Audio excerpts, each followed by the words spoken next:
hours after fresh warnings over Gulf shipping, two analysts offered sharply different views of what a U.S.-led maritime squeeze on Iran is meant to accomplish and how far Tehran might go in response. Speaking from Tehran, researcher Mohammad Islami argued that talk of a full naval shutdown of Iranian commerce may underestimate the geography and complexity of the mission. From Singapore, Dr. Samir Puri, a visiting lecturer in war studies at King's College London, said the logic of a blockade is less about symbolism and more about forcing pain onto the most vulnerable artery of Iran's economy, its ability to sell oil and sustain imports. The discussion centers on reports and signals that Washington is seeking to tighten control over vessels entering and leaving Iranian ports, an approach framed by supporters as pressure and by critics as an act that risks escalation across the region's most crowded sea lanes. Dr. Puri described the aim in blunt terms, arguing that after years in which the United States explored various options toward Iran, the strategic endpoint has narrowed to a single objective, compelling changes in Iranian policy. He said what it's trying to achieve can be very simply summarized as coercion of the Iranian government. He suggested the era when outsiders believed Iran could be pushed into collapse has passed, leaving coercion, pressure designed to force altered behavior as the principal tool. In his view, the mechanism is straightforward, even if enforcement is not. A blockade, he said, is meant to grind at the parts of the economy that keep the state functioning, and the most critical of those is energy exports. He said restricting probably most critically Iran's ability to export oil and receive imports by controlling its ports, which is going to hit the jugular of the Iranian economy. Yet the argument quickly ran into the practical realities of the water itself. Islami cautioned that even a superpower would struggle to close maritime space that is sprawling, layered, and constantly in motion. He described the expanse where major tankers operate as a vast operational environment, suggesting that stopping traffic is not a simple matter of issuing orders, but of physically sustaining a high-risk interdiction effort under the pressure of potential retaliation and constant legal and diplomatic scrutiny. He also portrayed Iran as operating under a tightening vice, military strain, and economic distress at the same time, with domestic needs, especially food and essential goods, more acute in wartime conditions. From that standpoint, he said, Tehran's immediate priority would be ensuring that critical imports are not strangled, even as it tries to show it cannot be cornered without consequences. The key Iranian message, he argued, is that the Gulf cannot be treated as a one-way channel where some states can trade and others are sealed off. In that context, he pointed to a statement attributed to Iran's Revolutionary Guard that implies an all-or-nothing threat. If Iranian access is cut, then others' access may be challenged too. That possibility, Tehran pressuring or striking ports across the water, raises the stakes beyond U.S.-Iran confrontation. If Iran moves against Gulf infrastructure, it risks pushing regional states into deeper security cooperation with Washington and potentially widening the conflict. Islami said any Iranian retaliation would not be indiscriminate. He urged focusing on specific ports, suggesting that Tehran's calculus would be shaped by who Iran believes has actively participated in attacks against it. In particular, he implied that facilities in the United Arab Emirates could be framed by Tehran as legitimate targets if Iran judges Emirati territory or support networks were used in strikes on Iran. He argued that, from Tehran's perspective, retaliation would be portrayed not as expansion for its own sake, but as response to involvement in aggression. That is where deterrence and escalation dynamics collide. Every act of enforcement or interdiction at sea can be framed as defensive by one side and unlawful aggression by the other, even when the action is the same. As the conversation shifted from strategic intent to practical enforcement, Dr. Puri emphasized the hazards of stopping oil traffic by force. He noted that the most dramatic ways of halting tankers, such as firing upon them, could trigger a catastrophe far beyond the battlefield. In a narrow maritime theater, a burning supertanker is not only a military incident, it is an environmental disaster, an economic shock, and a political crisis that can reshape alliances overnight. So, he argued, if Washington is serious about controlling shipping, it is more likely to rely on surveillance, inspections, and a perimeter strategy than on kinetic attacks against commercial hulls. He described the U.S. Navy posture as substantial, pointing to the presence of a major American aircraft carrier operating in regional waters alongside a protective screen of warships.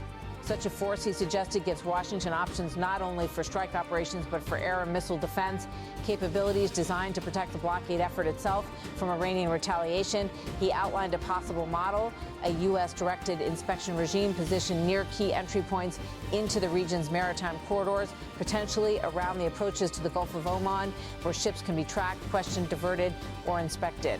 The intent, he suggested, would be to shape the behavior of shipping companies and captains, raising the cost and risk of doing business with Iran, especially through clandestine routes.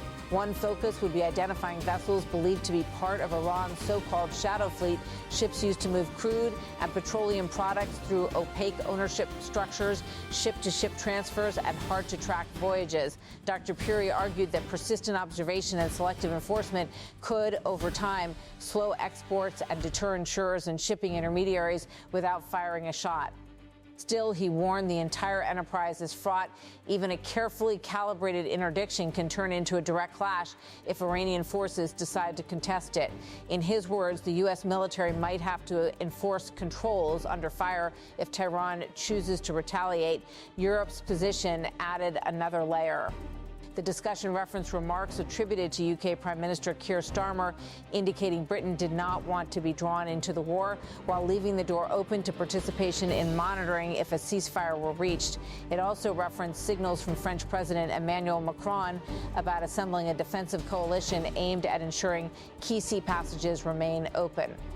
Dr. Puri said the European role is not irrelevant, but it is constrained by risk tolerance. He argued that European navies are unlikely to sail directly into an active war zone if doing so would invite immediate Iranian retaliation. For London, Paris, and potential partners, he said, the threshold condition is a meaningful shift in the conflict status, not merely talks, but an actual phase where the shooting has stopped and where maritime security missions like escorting ships, reassuring commercial traffic, or clearing sea mines can be conducted without becoming targets. In that sense, he framed European involvement as something that might come after the most acute fighting rather than during it. A coalition could monitor a ceasefire, he suggested, but it would struggle to impose one. Behind the maritime chessboard sits the diplomatic track, one described as fragile and repeatedly disrupted.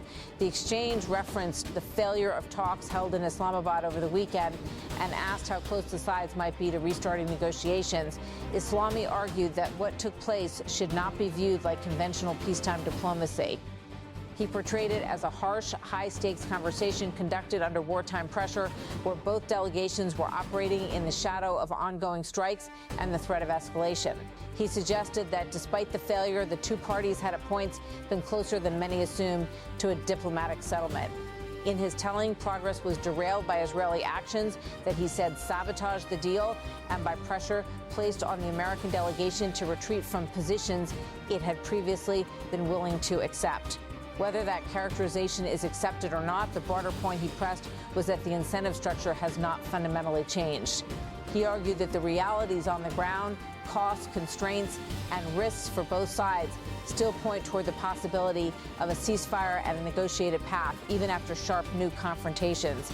He also described a widening circle of states trying to revive diplomacy, pointing to Pakistan's role and naming other regional powers, Saudi Arabia and Turkey among them, as well as some European countries as actors he believes are attempting to keep a channel open. In his view, that outside diplomacy matters because neither Washington nor Tehran can easily win a maritime confrontation cleanly. For the United States, enforcement is legally and operationally complex, and it carries the risk of blowback if it causes civilian shortages or a major environmental incident.